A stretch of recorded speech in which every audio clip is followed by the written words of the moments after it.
ஓசையும் நீ, அன்பனும் நீ, நண்பனும் நீ, இறைவனும் நீ, நீ ஒளியாகும் என் பாதைக்கு விளக்காகும் நீ வழியாகும் என் வாழ்வுக்கு துணையாகும்.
நீங்கள் இணைந்திருப்பது சங்கமம் வானொலி, destiny in Jesus Christ, Tamil கிறிஸ்தவ வானொலி, கனேடிய மண்ணிலிருந்து ஒலிபரப்பாகிறது.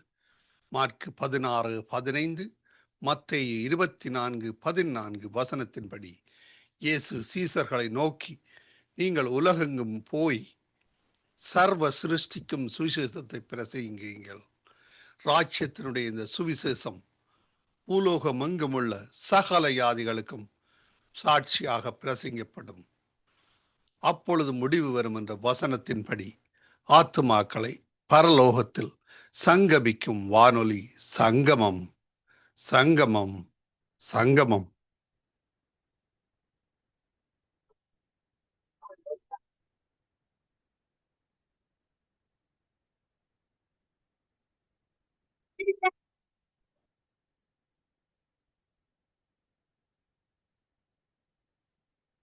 நியாயாதிபதிகள் 7ஆம் அதிகாரம். அப்பொழுது கிதியோனாகிய யெருபாகாலும் அவனோடு இருந்த ஜனங்கள் யாவரும் காலமே எழுந்து புறப்பட்டு ஆரோத் என்னும் நீரூற்றின் கிட்ட பாளையம் இறங்கினார்கள். மீதியானியரின் பாளையம் அவனுக்கு வடக்கே மோரே மேட்டிற்கு பின்னான பள்ளத்தாக்கிலே இருந்தது. அப்பொழுது கர்த்தர் கிதியோனை நோக்கி, நான் மீதியானியரை உன்னோடு இருக்கிற ஜனத்தின் கையில் ஒப்புக் கொடுக்கிறதற்கு அவர்கள் மிகுதியாய் இருக்கிறார்கள். என் கை என்னை ரட்சித்தது என்று இஸ்ரவேல் எனக்கு விரோதமாக வீம்பு பேசுகிறதற்கு இடமாகும். ஆகையால் பயமும் திகிலும் உள்ளவன் எவனோ அவன் திரும்பி கீலேயாத் மலைகளிலிருந்து விரைவாய் ஓடிப்போக கடவன் என்று நீ ஜனங்களின் செவிகள் கேட்க பிரசித்தப்படுத்து என்றார். அப்பொழுது ஜனத்தில் 20,000 பேர் திரும்பி போய்விட்டார்கள். 10,000 பேர் மீதியாயிருந்தார்கள்.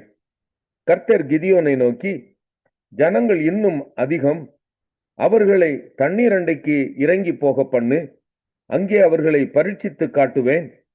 உன்னோட கூட வரலாம் என்று நான் யாரை குறிக்கிறேனோ அவன் உன்னோட கூட வரக்கடவன். உன்னோட கூட வரலாகாது என்று நான் யாரை குறிக்கிறேனோ அவன் உன்னோட கூட வராதிருக்க கடவன் என்றார். அப்படியே அவன் ஜனங்களை தண்ணீர் அண்டைக்கு இறங்கி போக பண்ணினான். அப்பொழுது கர்த்தர் கிதியோனை நோக்கி, தண்ணீரை ஒரு நாய் நக்கும் பிரகாரமாக அதை தன் நாவினாலே நக்குகிறவன் எவனோ அவனை தனியேயும் குடிக்கிறதற்கு முழங்கால் ஊன்றி குனிகிறவன் எவனோ அவனை தனியையும் நிறுத்து என்றார். தங்கள் கையால் அள்ளி தங்கள் வாய்க்கெடுத்து நக்கிக் கொண்டவர்களின் லக்கம் 300 பேர். மற்ற ஜனங்கள் எல்லாரும் தண்ணீர் குடிக்கிறதற்கு முழங்கால் ஊன்றி குனிந்தார்கள். அப்பொழுது கர்த்தர் கிதியோனை நோக்கி, நக்கி குடித்த அந்த 300 பேராலே நான் உங்களை ரட்சித்து மீதியானியரை உங்கள் கையில் ஒப்புக் கொடுப்பேன். மற்ற ஜனங்கள் எல்லாரும் தங்கள் தங்கள் இடத்திற்கு போக கடவர்கள் என்றார். அப்பொழுது ஜனங்கள் தங்கள் கையில் தின்பண்டங்களையும் எக்காலங்களையும் எடுத்துக்கொண்டார்கள். மற்ற இஸ்ரவேலர் எல்லாரையும் தங்கள் தங்கள் கூடாரங்களுக்கு அனுப்பிவிட்டு அந்த 300 பேரை மாத்திரம் வைத்து கொண்டான். மீதியானியரின் சேனை அவனுக்கு தாழ்விடமான பள்ளத்தாக்கில் இருந்தது. அன்று ராத்திரி கர்த்தர் அவனை நோக்கி, நீ எழுந்து அந்த சேனையின் இடத்துக்கு போ, அதை உன் கையில் ஒப்புக் கொடுத்தேன்.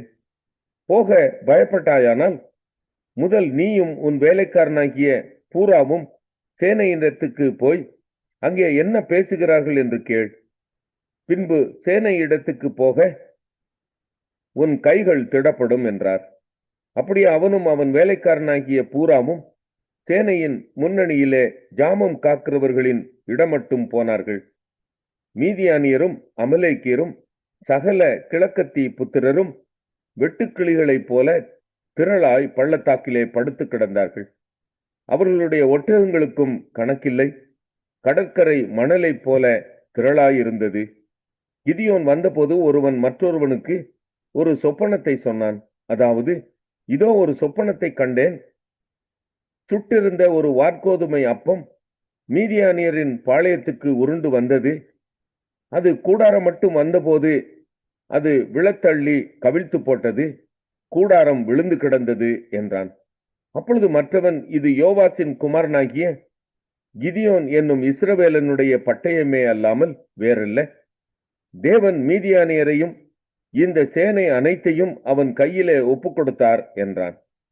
கிதியோன் அந்த சொப்பனத்தையும் அதன் வியர்த்தியையும் கேட்டபோது அவன் பணிந்து கொண்டு இஸ்ரவேலின் பாளையத்திற்கு திரும்பி வந்து, எழுந்திருங்கள், கர்த்தர் மீதியானியரின் பாளையத்தை உங்கள் கைகளில் ஒப்புக் கொடுத்தார் என்று சொல்லி அந்த 300 பேரை 3 படையாக வகுத்து அவர்கள் ஒவ்வொருவன் கையிலும் ஒரு எக்காலத்தையும் வெறும் பானையையும் அந்த பானைக்குள் வைக்கும் தீவெட்டியையும் கொடுத்து அவர்களை நோக்கி, நான் செய்வதை பார்த்து அப்படியே நீங்களும் செய்யுங்கள்.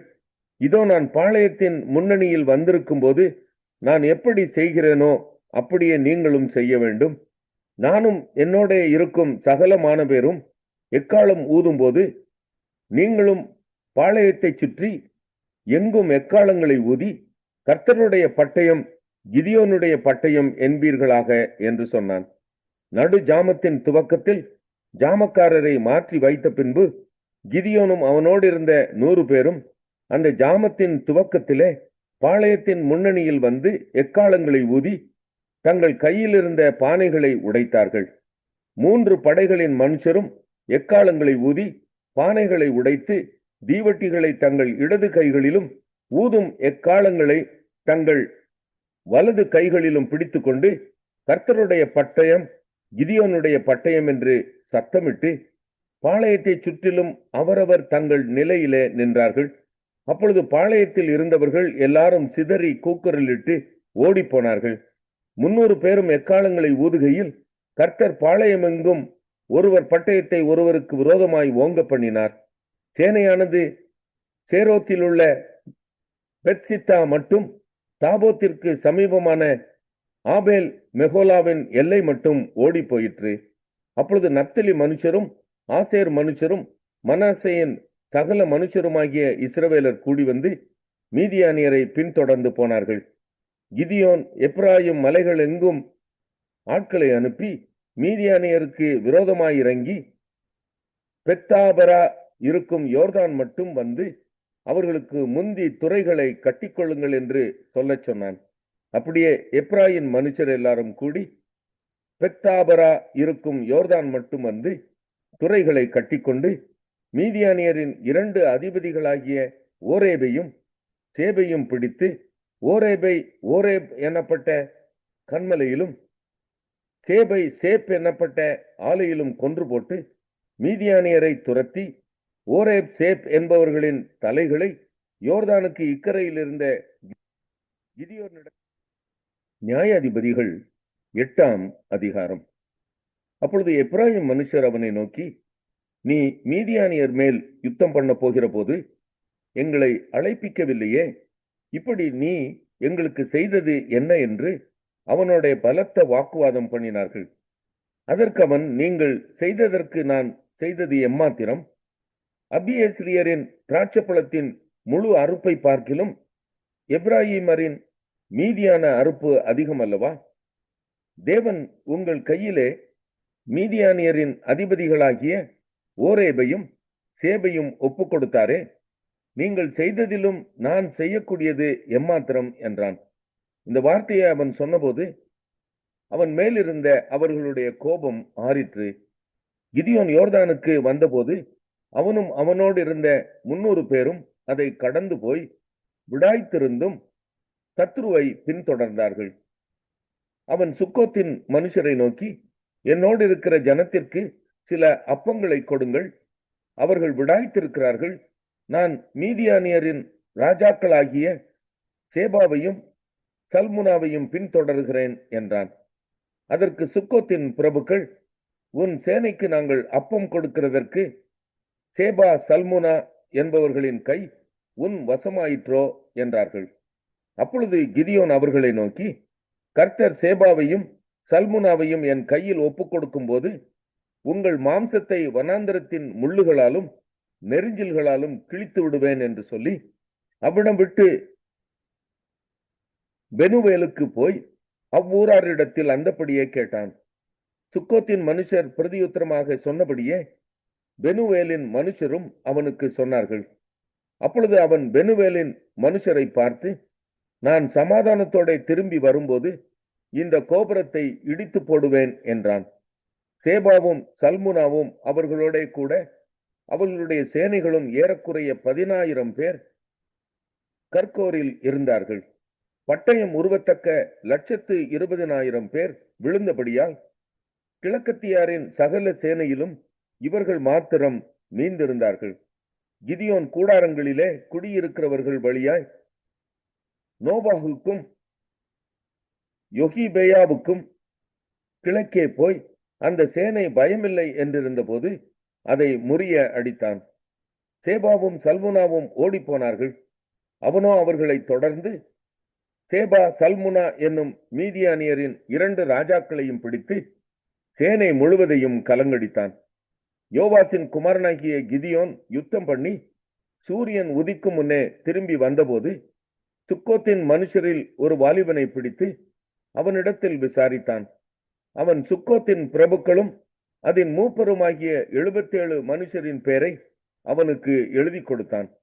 அவன் சுக்கோத்து ஊராரிடத்தில் வந்து, இதோ விடாய்த்திருக்கிற உன் மனுஷருக்கு நாங்கள் அப்பம் கொடுக்கிறதற்கு சேபா சல்முனா என்பவர்களின் கை உன் கைவசமாயிற்றோ என்று நீங்கள் என்னை நிந்தித்து சொன்ன சேபாவும் சல்முனாவும் இங்கே இருக்கிறார்கள் என்று சொல்லி பட்டணத்தின் மூப்பரை பிடித்து வனாந்தரத்தின் முள்ளுகளையும் நெரிஞ்சில்களையும் கொண்டு வந்து அவைகளால் சுக்கோத்தின் மனுஷருக்கு புத்தி வர பண்ணி பெனுவேலின் கோபுரத்தை இடித்து அவ்வூர் மனுஷரையும் கொன்று போட்டான்.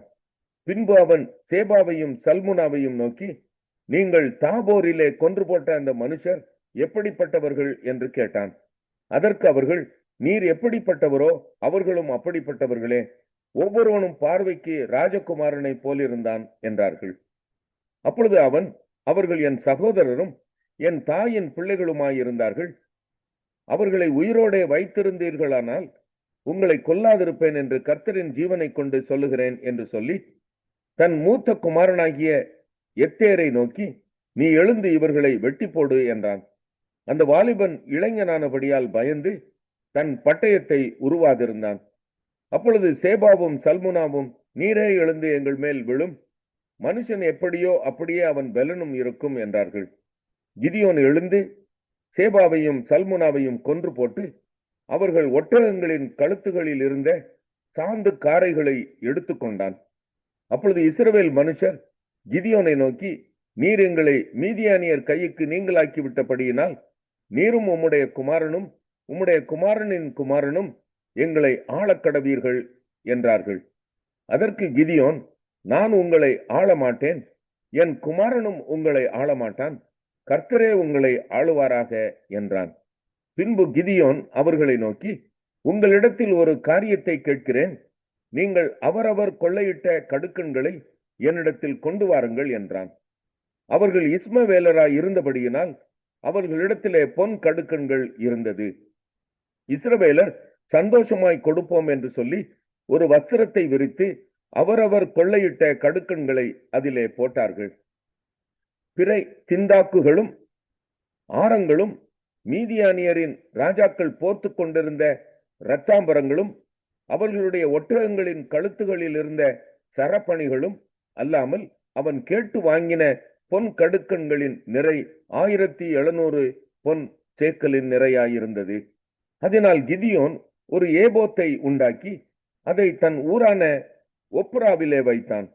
இஸ்ரவேலர் எல்லாரும் அதை பின்பற்றி சோரம் போனார்கள்.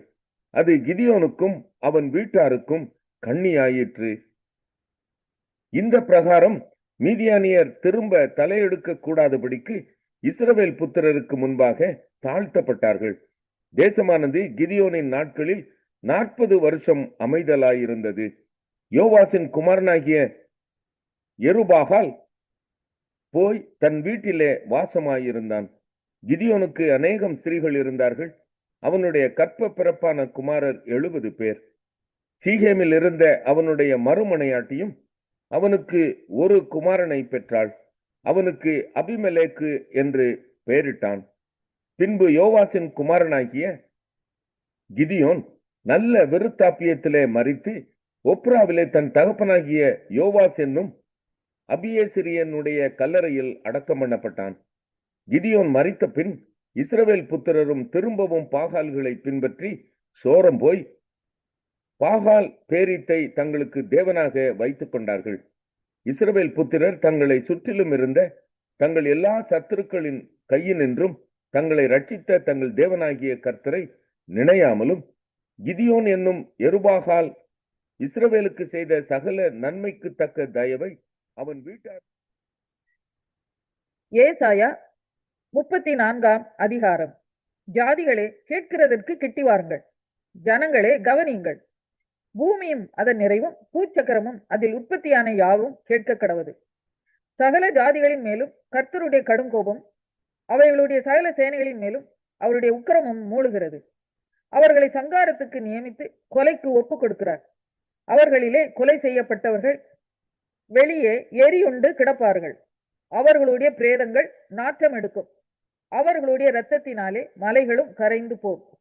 வானத்தின் சர்வ சேனையும் கரைந்து வானங்கள் புஸ்தக சுருளை போல் சுருட்டப்பட்டு அவைகளின் சர்வ சேனையும் திராட்சை செடியின் இலைகள் உதிர்கிறது போலவும் அத்தி மரத்தின் காய்கள் உதிர்கிறது போலவும் உதிர்ந்து விழும். வானங்களில் என் பட்டயம் வெறி கொண்டது. இதோ ஏதோமின் மேலும் நான் சங்காரத்துக்கு நியமித்த ஜனத்தின் மேலும் அது நியாயம் செய்ய இறங்கும். போசராவிலே கர்த்தருக்கு ஒரு யாகமும் ஏதோம் தேசத்திலே மகா சங்காரமும் உண்டு. கர்த்தருடைய பட்டயம் இரத்தத்தால் திருப்தியாகி நிலத்தினால் பூரிக்கின்றது.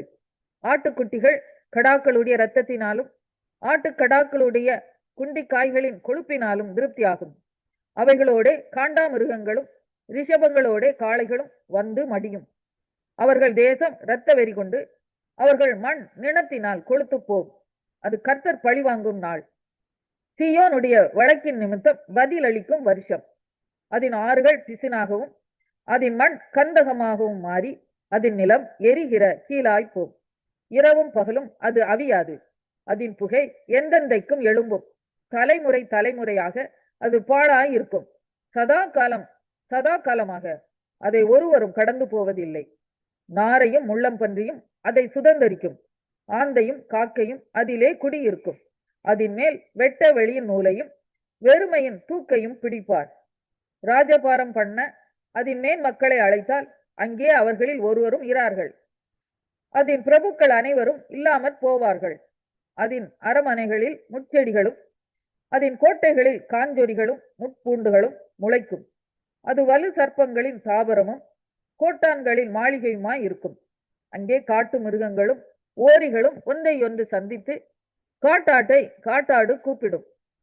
அங்கே சாக்குருவிகளும் தங்கி இளைப்பாறும் இடத்தை கண்டடையும். அங்கே வல்லூரும் கூடுகட்டி முட்டையிட்டு குஞ்சு பொரித்து அவைகளை தன் நிழலிலே கூட்டிக் கொள்ளும். அங்கே கூலிகளும் ஜோடு ஜோடாக சேரும். கர்த்தருடைய புஸ்தகத்திலே தேடி வாசியுங்கள். இவைகளில் ஒன்றும் குறையாது, இவைகளில் ஒன்றும் ஜோடில்லாதிராது. அவருடைய வாய் இதை சொல்லிட்டு அவருடைய ஆவி அவைகளை சேர்க்கும். அவரே அவைகளுக்கு சீட்டு போட்டார். அவருடைய கையே அதை அவைகளுக்கு அளவு நூலால் பகிர்ந்து கொடுத்தது. அவைகள் என்றைக்கும் அதை சுதந்தரித்து தலைமுறை யாக்கோபு 5ஆம் அதிகாரம். ஐஸ்வர்யவான்களே கேளுங்கள், உங்கள் மேல் வரும் நிர்பந்தங்களின் நிமித்தம் அலறி அழுங்கள். உங்கள் ஐஸ்வர்யம் அழிந்து உங்கள் வஸ்திரங்கள் பொட்டரித்து போயின. உங்கள் பொன்னும் வெள்ளியும் துருப்பிடித்தது. அவைகளில் உள்ள துரு உங்களுக்கு விரோதமாக சாட்சியாயிருந்து அக்கினியைப் போல உங்கள் மாம்சத்தை தின்னும் கடைசி நாளிலே பொக்கிஷத்தை சேர்த்தீர்கள். இதோ உங்கள் வயல்களை அறுத்த வேலைக்காரருடைய கூலி உங்களால் அநியாயமாய் பிடிக்கப்பட்டு கூக்குரல் இடுகிறது. அறுத்தவர்களுடைய கூக்குரல் சேனைகளுடைய கர்த்தரின் செவிகளில் பட்டது. பூமியிலே நீங்கள் சம்பிரமமாய் வாழ்ந்து சுகபோகத்தில் உழந்தீர்கள். கொளுத்தவைகளை அடிக்கும் நாளில் நடக்கிறது போல உங்கள் இருதயங்களை போஷித்தீர்கள். நீதிமானை நீங்கள் ஆக்கினைக்குள்ளாக தீர்த்து கொலை செய்தீர்கள். அவன் உங்களோட எதிர்த்து நிற்கவில்லை. இப்படி இருக்க சகோதரரே, கர்த்தர் வருமளவும் நீடிய பொறுமையாயிருங்கள்.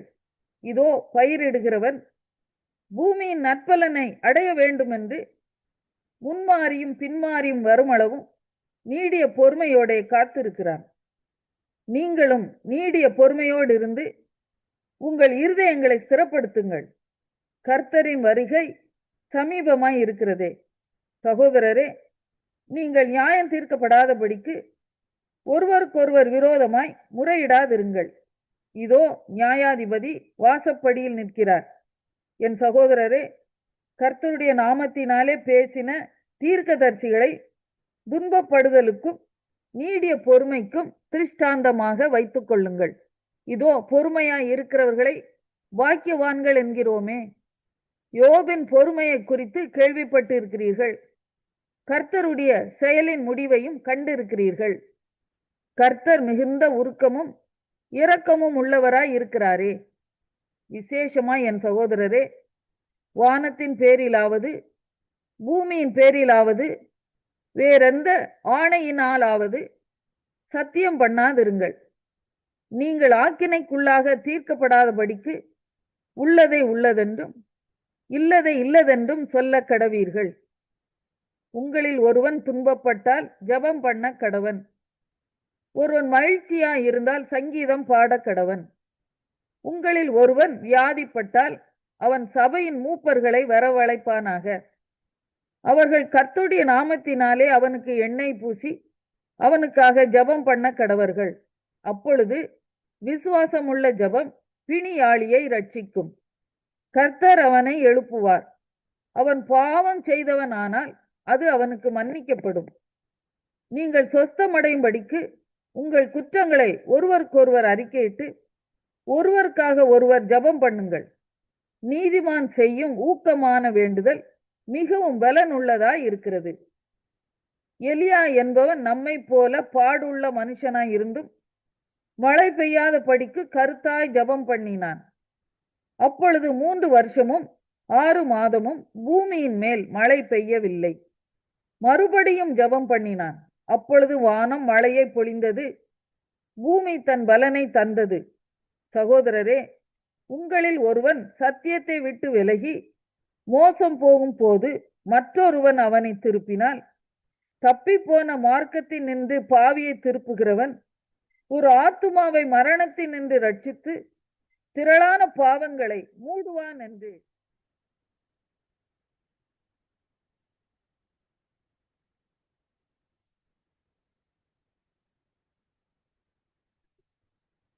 அங்குமுள்ள சகல யாதிகளுக்கும் சாட்சியாக பிரசங்கிக்கப்படும். அப்பொழுது முடிவு வரும் என்ற வசனத்தின்படி ஆத்துமாக்களை பரலோகத்தில் சங்கமிக்கும் வானொலி சங்கமம். சங்கமம். சங்கமம்.